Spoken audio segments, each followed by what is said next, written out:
Hi everyone, welcome. It's Deborah Diablo here, and we are today at the Amberley Vintage Air Museum at Amberley Air Base here in Queensland, which is a base of the RAAF. We have been escorted around this base by a lovely gentleman named Vic.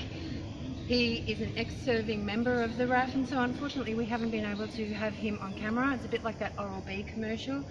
I don't know why you could never see the dentist's face, but you couldn't.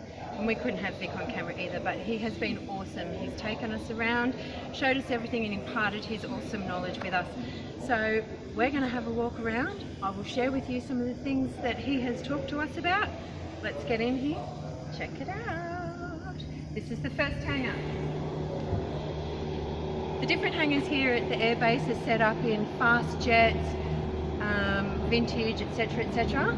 So this is our World War II hangar.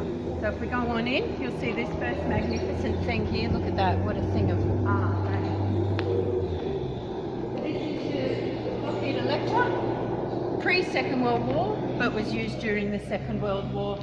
And we were told a very interesting story about this particular aircraft. The gentleman who flew this was taking a few Nazi high officials for a ride in this plane.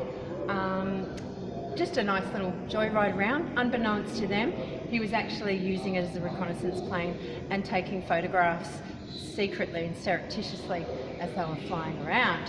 So quite the character there. But this is the actual plane that did it.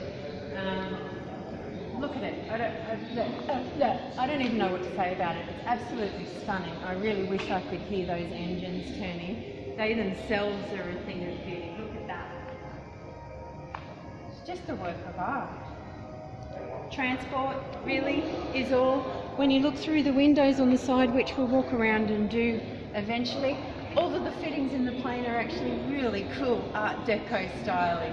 I just feel like getting in my 30s ball gown, my mink style, and jumping in there with a cigarette on an extended handle and a cocktail in my hand. Coming down the Dakota, like this. I almost feel intimidated standing under this thing. It is really, really big. Used extensively throughout the Second World War and afterwards by many, many different airlines, including the RAAF here, the US Air Force, etc. I've seen some footage of these inside. It's got really quite a large internal sort of area, cargo bay, which could be used for cargo or tricks, and quite a simplistic cockpit. When you look in the cockpit of a plane like this compared to the Canberra, which we will also see a little bit later on, tons and tons of equipment jammed in there. Listen, something landing or taking off there, taking off. Awesome! But very simplistic in here. About a fifth of the amount of gauges and very rudimentary controls. I hope you can hear me! This is a replica of a Spitfire. It's apparently about 80% scale size. It can fly, apparently, but the details on it are exact. And it's an absolutely beautiful looking thing. The scourge of the Luftwaffe in the Second World War.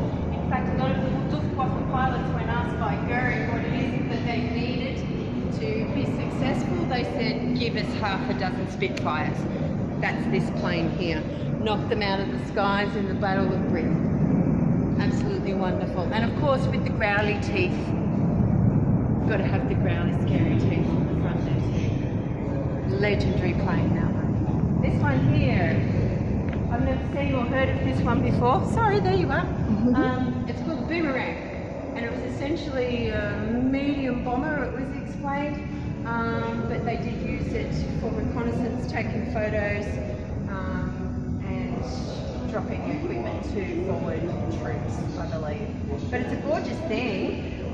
It was rebuilt by a gentleman, I think it might say on here, who was flying one himself years after that, and unfortunately crashed and passed away in that accident.